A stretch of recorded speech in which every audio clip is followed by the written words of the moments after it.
can be depends on what type of digital asset you are talking about. Now, one thing's for sure, one thing is for very sure, that similar type of cryptographic assets, I mean similar type of digital assets, Hello, Sir Yasser. This is Raza Zahir from Karachi, Pakistan. must be accounted for in the same manner.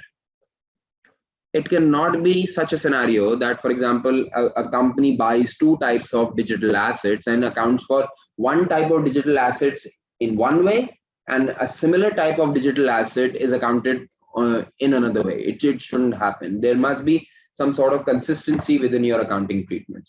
So what type of accounting treatment you should actually follow for all similar type of digital assets? Now, you should consider two things here, right? The accounting practices require that you consider two things here. What is the primary purpose of the asset? Number one, what is the primary purpose of the asset? I mean, are you actually, holding the cryptocurrency or the digital asset just for trading purpose?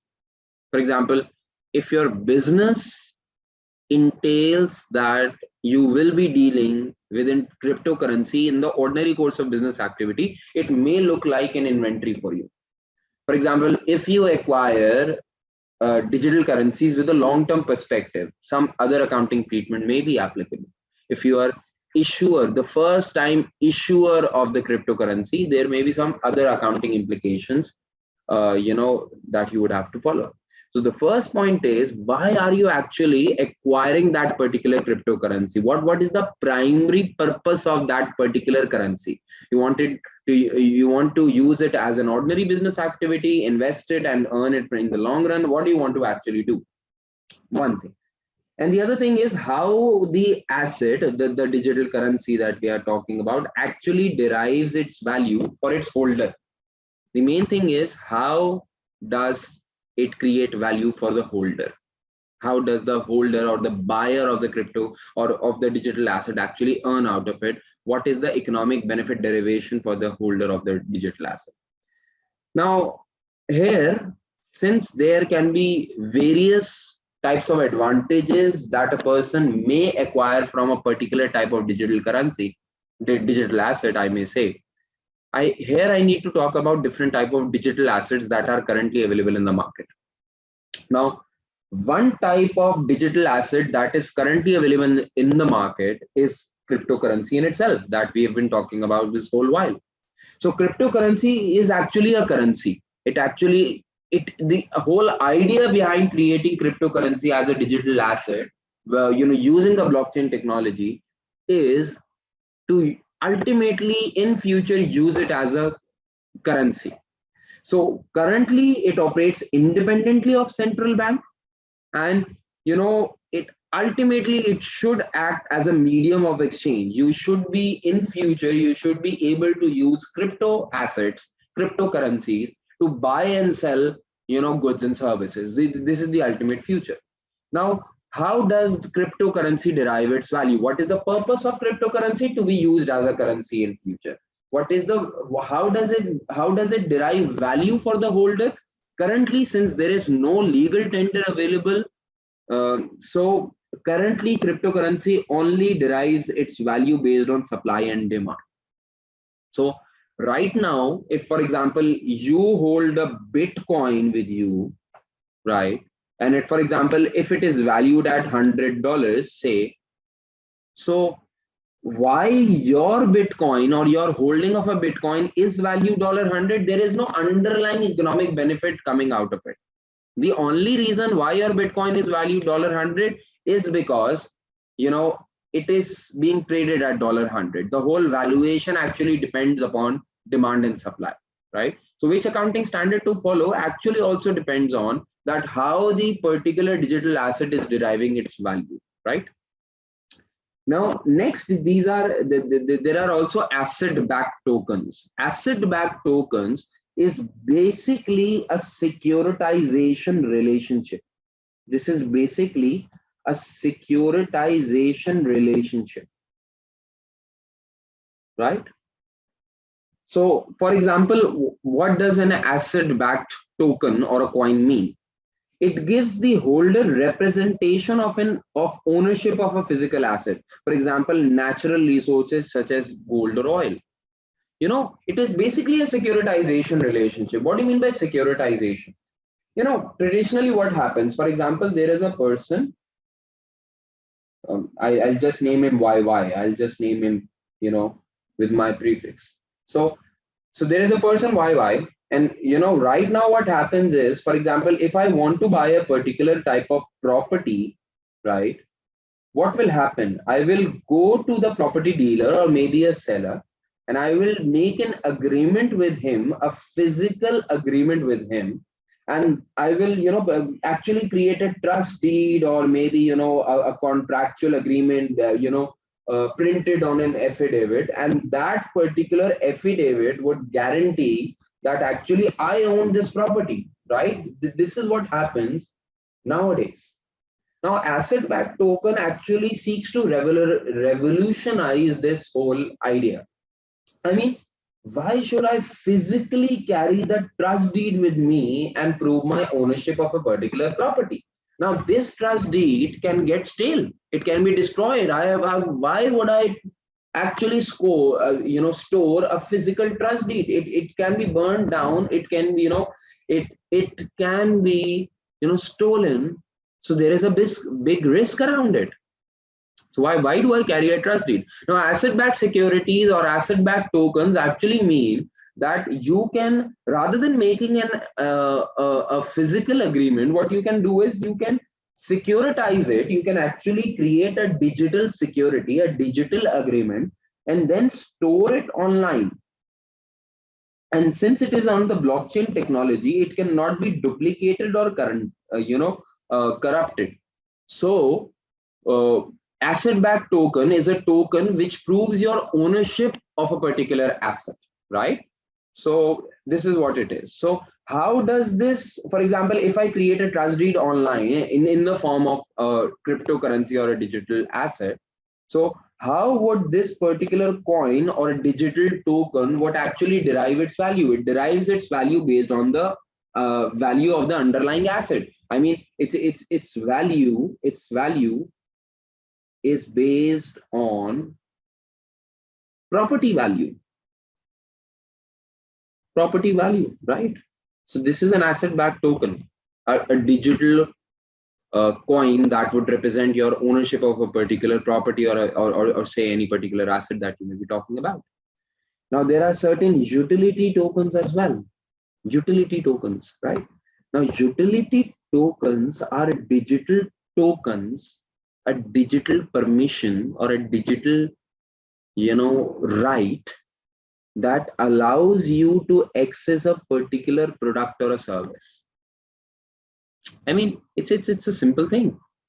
I mean, just imagine that, you want to use all of my SBR lectures for the purpose of study, right?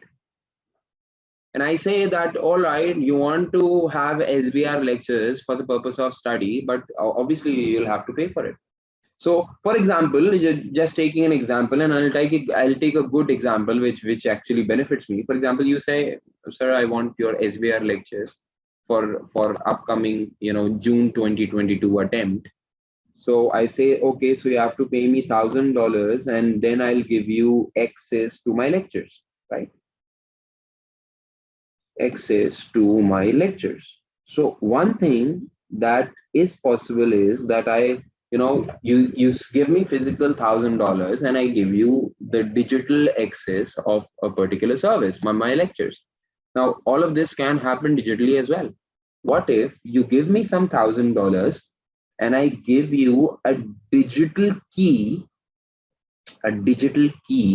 through which you can access my lectures through a particular platform? Now basically this key would be in the form of a token or a coin. I mean, it is just known as a token or a coin. It is not going to be an actual coin. Don't think about it. It is just basically a digital key that I would provide you so that you can access a particular product or a service for a particular time of period. You maybe, utility tokens are maybe they are used in future for my lectures, maybe for Netflix, maybe for YouTube. You would have to buy a digital token in order to access that particular thing for a particular period. Now, how these type of tokens actually derive value? The value of the YY lectures token is $1,000 because the lectures are worth $1,000, right? So the value is derived from the demand of the service of the product. The value of the service is actually the value of the token. Unlike cryptocurrencies, since they don't have legal tender, their whole of their value depends upon demand or supply. But using the same digital concept, we can also create asset-backed tokens and utility tokens, but they will have a definite value, and their value depends upon, upon the value of the product or the service, right? This happens. And then there are also security tokens. Now, security tokens are just like shares. I mean, you call them shares, you call them ordinary shares, preference shares. The new norm, the new name would be security tokens. What are security tokens? Now, security tokens provide you with an economic stake in a legal entity, right? So unlike other cryptocurrencies and other digital assets that we just talked about, if there is a security token, it will give you an economic stake in a legal entity. So this would mean that security token is just like an equity instrument. It is just like a share. It is just like a share. Previously, you used to call it share. Maybe in future, you would call it a digital shares token or a security token. It gives you an economic stake in a country. And against that stake, you might receive cash dividends in future or other financial asset of another company. This may happen. So security tokens may look like an equity instrument and be dealt under IFRS 9. How do you derive the value of a security token? Their value is derived from the success of the entity, since the holder of the token shares in future profits or receives cash of another another financial asset. So actually, the company's economic value is the economic value of that particular security token, right? So these are the third and the fourth type of token digital asset that I want to talk about. Your examiner can give you any type of example that relates to any of these particular type of digital assets. What you need to understand is that any particular coin or token that your examiner talks about, what is the primary purpose of that particular asset? I mean, what does it represent and how it derives its value from the holder, right? Now, if it gives you a physical asset, that coin is a physical asset, right? So in this case, for example, if there is an asset-backed token, this token is nothing but a contract, but an ownership document of a physical asset, right? So you should treat this token in itself as an access to a physical asset. It may be accounted for under IAS 16 or IFRS 16, for example. So if you have a utility token, you might want to treat this utility token by, like a right to use a particular service, right to use an asset or something, right? You may want to go into IFRS 16. If you have a security token, you might want to deal it like an equity instrument and go under IFRS 9. So what is the primary purpose of that particular token? It gives you equity. And how does it derive its value? It derives its value from the company in itself. So it should be treated as an equity instrument. So you might want to apply IFRS 9. Now, this gives you the question that, okay, asset-backed token and utility tokens may be treated under IAS 16 or IFRS 16. I don't know, because there is no particular crystal clear application about it. And security tokens may be dealt under IFRS 9. So this brings me back to the question that how to deal with cryptocurrencies, how to do accounting from cryptocurrencies. Now, they seem like currency, they seem like cash and cash equivalent, just like any other currencies, but just present, digitally. They seem like cash and cash equivalents, but they are not cash and cash equivalents. You might think that these may be treated as financial assets, right? These are just like online bank, or a right to receive cash, because if you have a cryptocurrency, you will automatically get some money out of it. But I think it doesn't have any right to receive cash. You might want to think that cryptocurrencies may be dealt as an intangible assets just because they are intangible. So there are various ideas coming into your mind. So what, despite the fact that there is no particular one accounting standard applicable, but what the world has actually thought about in the meanwhile, I'm going to just discuss those ideas with you.